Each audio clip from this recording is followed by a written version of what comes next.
Eu saúdo você com a paz do Senhor Jesus. Tudo bem com vocês? Eu espero que sim.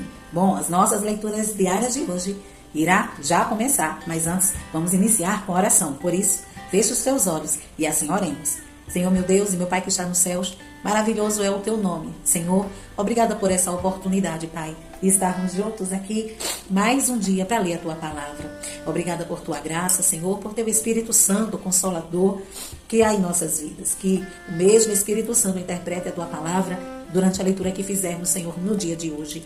Nos ajude, nos dê graça e perdoe nossos pecados. Em teu nome, Senhor, eu peço a ti que se faça presente e já te agradeço. Em nome de Jesus, amém e amém. Amém? As nossas leituras diárias de hoje estão em 2 Samuel, capítulos 3, 4 e 5, 1 Crônicas, capítulo 12, Salmos 122, Atos, capítulo 22. Então, 2 Samuel, capítulo 3, diz assim: a guerra entre as famílias de Saul e de Davi durou muito tempo. Davi tornava-se cada vez mais forte, enquanto que a família de Saul se enfraquecia. Os filhos de Davi em Hebrom.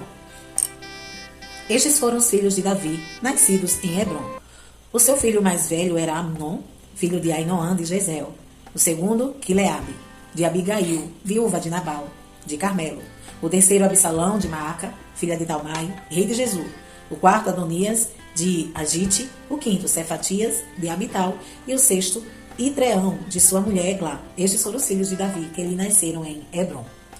O apoio de Abner a Davi. Enquanto transcorria a guerra entre as famílias de Saul e de Davi, Abner foi ficando poderoso na família de Saul. Saul tivera uma concubina chamada Rispa, filha de Aiá. Certa vez, Isbosete perguntou a Abner: por que você se deitou com a concubina de meu pai? Abner ficou furioso com a pergunta de Isbosete e exclamou: por acaso eu sou um cão a serviço de Judá? Até agora tenho sido leal à família de Saul, seu pai, e os parentes e amigos dele, e não deixei que você caísse nas mãos de Davi. Agora você me acusa de um delito envolvendo essa mulher. Que Deus me castigue em todo rigor, se eu não fizer por Davi o que o Senhor lhe prometeu sobre juramento: tirar o reino da família de Saul e estabelecer o trono de Davi sobre Israel e Judá, de Dan a Berseba. Isbosete não respondeu nada a Abner, pois tinha medo dele. Então Abner enviou mensageiros a Davi com essa proposta: a quem pertence essa terra? Faz um acordo comigo e eu te ajudarei a conseguir o apoio de todo Israel. Está bem, disse Davi, farei um acordo com você, mas com uma condição: não compareça à minha presença quando vier me ver sem trazer-me Mical, filha de Saul. E Davi enviou mensageiro de Isbosete, filho de Saul, exigindo: entregue-me minha mulher Mical, com quem me casei pelo preço de 100 prepúcios de filisteus. Diante disso, Isbosete mandou que a tirassem do seu marido Paltiel, filho de Laís. Mas Paltiel foi atrás dela e a seguiu chorando até Baurim. Então Abner ordenou-lhe que voltasse para casa, e ele voltou.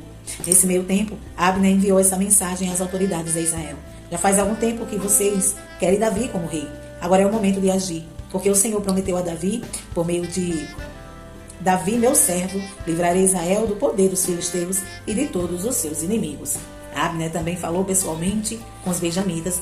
Depois foi a Hebrom dizer a Davi tudo que Israel e a tribo de Benjamim havia aprovado. Quando Abner, acompanhado de 20 homens, apresentou-se a Davi em Hebrom, este ofereceu um banquete para ele e para os homens que o acompanharam. Disse então Abner a Davi: deixa que eu me vá e reúna todo Israel, meu senhor, para que façam um acordo contigo, ó rei, e reine sobre tudo o que desejares. Davi o deixou ir e ele se foi em paz. Joabe mata Abner. Naquele momento, os soldados de Davi e Joabe voltavam de um ataque trazendo muitos bens. Abner, porém, já não estava com Davi em Hebrom, porque Davi o tinha deixado partir em paz. Quando Joabe chegou com todo o seu exército, contaram-lhe que Abner, filho de Ner, se apresentara ao rei que o tinha deixado ir em paz. Então Joabe foi falar com o rei e lhe disse: o que foi que fizeste? Abner veio à tua presença e o deixaste ir. Conheces Abner, filho de Ner? Ele veio para enganar-te, observar os teus movimentos e descobrir tudo o que está fazendo. Saindo da presença de Davi, Joabe enviou mensageiros atrás de Abner, e eles o trouxeram de volta, desde a cisterna de Sirá. Mas Davi não ficou sabendo disso. Quando Abner retornou a Hebrom, Joabe o chamou à parte, na porta da cidade, sob o pretexto de falar em particular, e ali mesmo o feriu no estômago. E Abner morreu por ter derramado o sangue de Azael, irmão de Joabe. Mais tarde, quando Davi soube o que tinha acontecido, disse: eu e o meu reino perante o Senhor somos para sempre inocentes do sangue de Abner, filho de Ner, caia a responsabilidade pela morte dele sobre a cabeça de Joabe e de toda a sua família. Jamais falte entre os seus descendentes quem sofra fluxo ou lepra, quem use muletas, quem morra a espada ou quem passe fome. Assim Joabe e seu irmão Abisai mataram Abner, porque ele havia matado Asael, irmão deles, na batalha de Gibeon. Então Davi disse a Joabe e a todo o exército que o acompanhava: rasguem suas vestes, vistam roupas de luto e vão chorando à frente de Abner. E o rei Davi seguiu atrás da maca e levava o corpo, enterrando-no em Hebrom. E o rei chorou em alta voz junto ao túmulo de Abner, como também todo o povo. Então o rei cantou este lamento por Abner: porque morreu Abner, como morrem os insensatos, suas mãos não estavam algemadas, nem seus pés acorrentados. Você caiu como quem cai perante homens perversos. E todo o povo chorou ainda mais por ele. Depois, quando o povo insistiu com Davi que comesse alguma coisa, enquanto ainda era dia, Davi fez esse juramento: Deus me castigue por todo o rigor, caso eu prove pão ou qualquer outra coisa antes de pôr o sol. Todo o povo ouviu isso e o aprovou. De fato, tudo o que o rei fazia, o povo aprovava. Assim, naquele dia, todo o povo e todo Israel reconheceram que o rei não tivera participação no assassinato de Abner, filho de Ner. Então o rei disse aos seus conselheiros: não percebem que caiu hoje em Israel um líder, um grande homem? Embora rei ungido, ainda sou fraco. E esses filhos de Zeruia são mais fortes do que eu. Que o Senhor retribua ao malfeitor de acordo com as suas más obras. Capítulo 4. O assassinato de Isbosete. Ao saber que Abner havia morrido em Hebrom, Isbosete, filho de Saul, perdeu a coragem e todo Israel ficou alarmado. Ora, o filho de Saul tinha ao seu serviço 2 líderes de grupos de ataque. Um deles chamava-se Baaná e outro Recabe, ambos filhos de Rimon, de Beerote, da tribo de Benjamim. A cidade de Beerote era considerada parte de Benjamim. O povo de Beerote fugiu para Gitaim e até hoje vive ali como estrangeiro. Jonatas, filho de Saul, tinha um filho aleijado dos pés. Ele tinha 5 anos de idade quando chegou a notícia de Jezreel de que Saul e Jonatas haviam morrido. Sua ama o apanhou e fugiu, mas na pressa ela o deixou cair e ele ficou manco. Seu nome era Mefibosete. Aconteceu então que Recabe e Baaná, filhos de Rimon, de Beerote, foram à casa de Isbosete na hora mais quente do dia, na hora do seu descanso do meio-dia. Os 2 entraram na casa como se fossem buscar trigo, transpassaram-lhe o estômago e depois fugiram. Eles haviam entrado na casa enquanto Isbosete estava deitado em seu quarto. Depois de os traspassarem e o matarem, cortaram-lhe a cabeça e, levando-o a viajaram toda a noite pela rota da Arabá.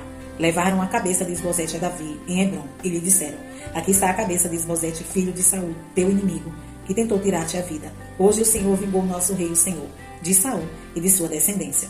Davi respondeu a Recabe e a Baaná, seu irmão, filhos de Rimon de Beerote: juro pelo nome do Senhor, que me tem livrado de todas as aflições. Quando um homem me disse que Saul estava morto, pensando que me trazia boa notícia, eu o agarrei e o matei em Ziklag, como recompensa pela notícia que trouxe. Muito mais agora que homens ímpios mataram um inocente em sua própria casa e em sua própria cama. Vou castigá-los e eliminá-los da face da terra, porque vocês fizeram correr o sangue dele. Então Davi deu ordem aos seus soldados, e eles o mataram.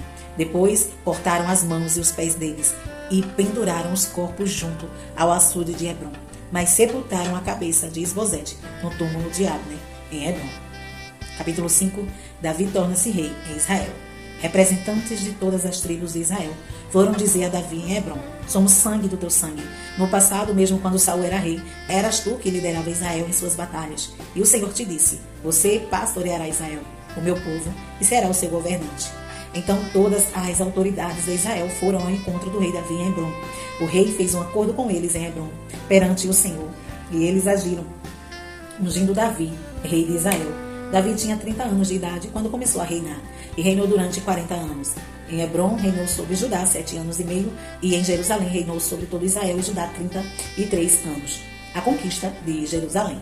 O rei e seus soldados marcharam para Jerusalém para atacar os jebuseus, que viviam lá. E os jebuseus disseram a Davi: você não entrará aqui. Até os cegos e os aleijados podem se defender de você. Eles achavam que Davi não conseguiria entrar, mas Davi conquistou a fortaleza de Sião, que veio a ser a cidade de Davi. Naquele dia, disse Davi: quem quiser vencer os jebuseus terá que utilizar a passagem de água para chegar àqueles cegos e aleijados, inimigos de Davi. É por isso que dizem: os cegos e aleijados não entrarão no palácio. Davi passou a morar na fortaleza e chamou a cidade de Davi. Construiu defesas na parte interna da cidade desde Milo e ele se tornou cada vez mais poderoso, pois o Senhor, o Deus de Israel, estava com ele. Pouco depois, Irão, rei de Tiro, enviou a Davi uma delegação que trouxe toras de cedro e também carpinteiros e pedreiros que construíram um palácio para Davi. Então, Davi teve certeza de que o Senhor confirmava como rei de Israel e que seu reino estava prosperando por amor de Israel, o seu povo. Depois de mudar-se de Hebrom para Jerusalém, Davi tomou mais concubinas e esposas e gerou mais filhos e filhas. Estes são os nomes dos que lhe nasceram ali: Samua, Sobabe, Natã, Salomão, Ibá, Elisua, Nefeg, Jafia, Elisama, Eliada e Elifelete. Davi derrota os filisteus. Ao saberem que Davi tinha sido ungido rei de Israel, os filisteus foram com todo o exército prendê-lo, mas Davi soube disso. E, espalhado pelo vale de Refaim, Davi perguntou ao Senhor: devo atacar os filisteus? Tu entregarás nas minhas mãos? O rei lhe respondeu: vá, e eu os entregarei em suas mãos. Então Davi foi a Baal Perazim, e lá os derrotou e disse: assim como as águas de uma enchente causam destruição pelas minhas mãos, o Senhor destruiu os meus inimigos diante de mim. Então aquele lugar passou a ser chamado Baal Perazim. Como os filisteus haviam abandonado os seus ídolos ali, Davi e seus soldados os apanharam. Mas uma vez os filisteus marcharam e se espalharam pelo vale de Refaim. Então Davi consultou o Senhor de novo, que lhe respondeu: não ataque pela frente, mas dê a volta por trás deles e ataque-os em frente das amoreiras. Assim que você ouvir um som de passos por cima das amoreiras, saia rapidamente, pois será esse o sinal de que o Senhor saiu à sua frente para ferir o exército filisteu. Davi fez como o Senhor lhe tinha ordenado e derrotou os filisteus por todo o caminho, desde Gibeon até Gezer. 1 Crônicas, capítulo 12. Os aliados de Davi. Estes são os que se juntaram a Davi em Ziclag, onde se escondia de Saul, filho de Quis. Eles estavam entre os combatentes que o ajudaram na guerra, tanto com a mão direita como com a esquerda, utilizavam arco e flecha, e a funda para atirar pedras. Pertenciam à tribo de Benjamim e eram parentes de Saul. Aiezer, o chefe deles, e Joás, filho de Semaá, de Gibeá, Jeziel, e Belete, filhos de Asmavete, Peraca, Jeú, de Anatote, Ismaías de Gibeon, um grande guerreiro, do batalhão dos 30, e chefe deles, Jeremias, Jaziel, Joanã, Jobabe, de Gederate, Eluzai, Jeremote, Bealias, Semarias e Cefatias de Arufe, os coreitas Eucana, Isias, Azareel, Joezé e Jezobaão, e Joela e Jebadias, filhos de Jeroão, de Gedor. Da tribo de Gade, alguns aliaram-se a Davi em sua fortaleza no deserto. Eram guerreiros corajosos, prontos para o combate, e sabiam lutar com escudos e com lança. Tinham a bravura de um leão e eram ágeis como gazelas nos montes. Ezer era o primeiro, Obadias o segundo, Eliabe o terceiro, Mismana o quarto, Jeremias o quinto, Atai o sexto, Eliel o sétimo, Joanã o oitavo, Elzabade o nono, Jeremias o décimo, e Macnaai era o 11º. Todos esses de Gade eram chefes de exército. O menor valia por 100, e o maior enfrentava 1000. Foram eles que atravessaram o Jordão no primeiro mês do ano, quando o rio transborda em todas as suas margens, e puseram em fuga todos os que moravam nos vales a leste e a oeste. Alguns outros benjamitas e certos homens de Judá também vieram a Davi em sua fortaleza. Davi saiu ao encontro deles e lhes disse: se vocês vieram em paz para me ajudarem, estou pronto a recebê-los. Mas se querem trair-me e entregar-me aos meus inimigos, sendo que minhas mãos não cometeram violência, que o Deus de nossos antepassados veja isso e ajude vocês. Então o Espírito veio sobre Amassai, chefe do batalhão dos 30, e ele disse: somos teus, ó Davi, estamos contigo, ó filho de Jessé. Paz, paz seja contigo e com os teus aliados, pois o teu Deus te ajudará. Davi os recebeu e os nomeou chefes de seus grupos de ataque. Alguns soldados de Manassés desertaram para Davi quando ele foi com os filisteus guerrear contra Saul. Eles não ajudaram os filisteus, porque os seus chefes os aconselharam e os mandaram embora, dizendo: pagaremos com a vida caso Davi deserte e passe para Saul, seu senhor. Estes foram os homens de Manassés que desertaram para Davi quando ele foi a Ziclag: Adna, Josabade, Gediael, Micael, Josabade, Eliú e Ziletai, chefes de batalhões de 1000 em Manassés. Eles ajudaram Davi contra grupos em ataque, pois todos eles eram guerreiros valentes e eram líderes no exército deles. Diariamente, chegavam soldados para ajudar Davi, até que o seu exército tornou-se tão grande como o exército de Deus. O crescimento do exército de Davi. Esse é o número dos soldados armados para a guerra que vieram a Davi em Hebrom, para lhe entregar o reino de Saul, conforme o Senhor tinha dito. Da tribo de Judá, 6.800 armados para a guerra com escudo e lança. Da tribo de Simeão, 7.100 guerreiros prontos para o combate. Da tribo de Levi, 4.600, inclusive Joiada, líder da família de Arão, com 3.700 homens. E Zadok, um jovem e valente guerreiro, com 22 oficiais de sua família. Da tribo de Benjamim, parentes de Saul, 3.000, a maioria dos quais eram até então fiel à família de Saul. Da tribo de Efraim, 20.800 soldados valentes, famosos em seus próprios clãs.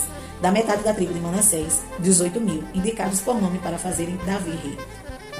Da tribo de Issacar, 200 chefes que sabiam como Israel deveria agir em qualquer circunstância. Comandavam todos os seus parentes. Da tribo de Zebulon, 50.000 soldados experientes, preparados para guerrear com qualquer tipo de arma, totalmente decididos a ajudar Davi. Da tribo de Naftali, 1.000 líderes com 37.000 homens armados de escudo e lanças. Da tribo de Dan, 28.600 preparados para o combate. Da tribo de Aser, 40.000 soldados experientes preparados para o combate. E do leste do Jordão, das tribos de Ruben e de Gad, e da metade da tribo de Manassés, 120.000 completamente armados. Todos esses eram homens de combate e se apresentaram voluntariamente para servir nas fileiras. Vieram a Hebrom totalmente decididos a fazer de Davi rei sobre todo Israel. E todos os outros israelitas tinham esse mesmo propósito. Ficaram com Davi 3 dias, comendo e bebendo, pois as suas famílias haviam fornecido provisões para eles. Os habitantes das tribos vizinhas e também de lugares distantes, como Issacar, Zebulon e Naftali, trouxeram-lhe muitas provisões em jumentos, camelos, mulas e bois. Havia grande fartura de suprimentos, farinha, bolos de figo, bolos de uva passas, vinho, azeite, bois e ovelhas, pois havia grande alegria em Israel. Salmos 122. Cântico de peregrinação davídico. Alegrei-me com os que me disseram, vamos à casa do Senhor.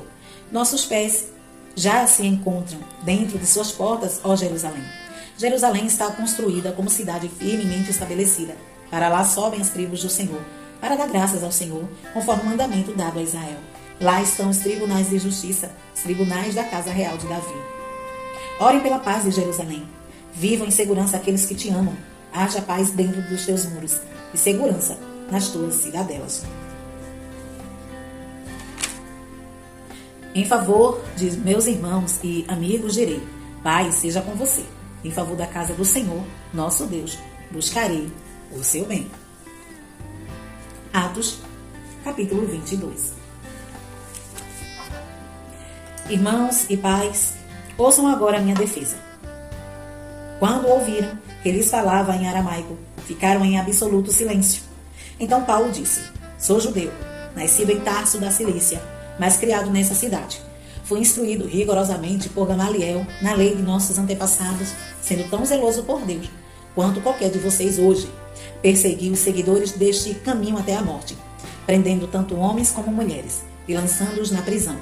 Como podem testemunhar o sumo sacerdote e todo o sinédrio? Dele cheguei a obter cartas para seus irmãos em Damasco e fui até lá, a fim de trazer essas pessoas a Jerusalém como prisioneiras, para serem punidas. Por volta do meio-dia, eu me aproximava de Damasco, quando de repente uma forte luz vinda do céu brilhou ao meu redor. Caí por terra e ouvi uma voz que me dizia, Saulo, Saulo, por que você está me perseguindo? Então perguntei, quem és tu, Senhor? Ele me respondeu, eu sou Jesus, o Nazareno, a quem você persegue. Os que me acompanhavam viram a luz, mas não entenderam a voz daquele que falava comigo. Assim perguntei, que devo fazer, Senhor? Disse o Senhor, levante-se, entre em Damasco, onde lhe será dito o que você deve fazer. Os que estavam comigo me levaram pela mão até Damasco, porque o resplendor da luz me deixará cego. Um homem chamado Ananias, fiel seguidor da lei, muito respeitado por todos os judeus que ali viviam, veio ver-me e, pondo-se junto a mim, disse, irmão Saulo, recupere a visão. Naquele mesmo instante, pude vê-lo. Então ele disse, o Deus dos seus antepassados o escolheu para conhecer a sua vontade, ver o justo e ouvir as palavras de sua boca. Você será testemunha dele a todos os homens daquilo que viu e ouviu. E agora, o que é que está esperando? Levante-se, seja batizado e lave os seus pecados, invocando o nome dele. Quando voltei a Jerusalém, estando eu a orar no templo, caí em êxtase e vi o Senhor que me dizia: depressa, saia de Jerusalém imediatamente, pois não aceitarão de maneira nenhuma seu testemunho a meu respeito. Eu respondi: Senhor, estes homens sabem que eu ia de uma sinagoga a outra a fim de prender e açoitar os que creem em ti. E quando foi derramado o sangue de tua testemunha, Estevão, eu estava lá, dando minha aprovação e cuidando das roupas dos que o matavam. Então o Senhor me disse: vá, eu o enviarei para longe, aos gentios. Paulo, cidadão romano. A multidão ouvia Paulo até que ele disse isso. Então todos levantaram a voz e gritaram: tira esse homem da face da terra, ele não merece viver. Estando eles gritando, tirando suas capas e lançando poeira para o ar, o comandante ordenou que Paulo fosse levado à fortaleza e fosse açoitado e interrogado para saber por que o povo gritava daquela forma contra ele. Enquanto o amarravam a fim de açoitá-lo, Paulo disse ao centurião que ali estava: vocês têm o direito de açoitar um cidadão romano sem que ele tenha sido condenado? Ao ouvir isso, o centurião foi prevenir o comandante. O que vais fazer? Este homem é cidadão romano. O comandante dirigiu-se a Paulo e perguntou: diga-me, você é cidadão romano? Ele respondeu: sim, sou. Então o comandante disse: eu precisei pagar um elevado preço por minha cidadania. Respondeu Paulo: eu a tenho por direito de nascimento. Os que iam interrogá-lo retiraram-se imediatamente. O próprio comandante ficou alarmado ao saber que havia prendido um cidadão romano, Paulo, diante do sinédrio. No dia seguinte, visto que o comandante queria descobrir exatamente por que Paulo estava sendo acusado pelos judeus, libertou e ordenou que se reunissem os chefes dos sacerdotes e todo o sinédrio. Então, trazendo Paulo, apresentou-se a eles. Amém? Essas foram as nossas leituras diárias de hoje.